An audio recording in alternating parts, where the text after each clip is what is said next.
అనంతపురం జిల్లా రాయదుర్గంలో కుండపోత వర్షం పడింది. అనేక కాలనీలు నీట మునిగాయి. రోడ్లు జలమయమయ్యాయి.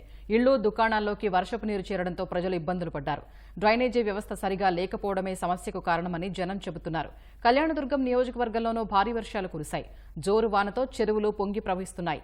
ఈ నీళ్లన్నీ పొలాల్లోకి చేరటం వల్ల టమోటా, కర్బూజా పంటలు దెబ్బతిన్నాయి. అనంతపురానికి వెళ్లే ప్రధాన రహదారి కోతకు గురైంది.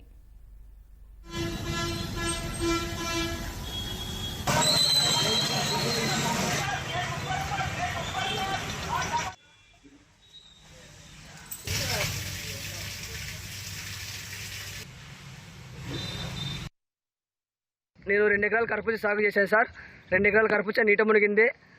2 ఎకరాలకు కానీ ఈ రోజుకి 25 రోజులు అయింది సార్. 25 రోజులు గాను 1,50,000 అయింది. ఎట్లయినా ప్రభుత్వం దయ ఉంచి మా సన్నకారు రైతులకి ఎమ్మెల్యే సురేంద్రబాబు అన్నగారు దయ ఉంచి మాకు ఏమైనా సహాయం చేయాలి సార్. ఈ రోజు వర్షాధారం కారణంగా 1,50,000 రూపాయలు నీటి పాలైంది సార్.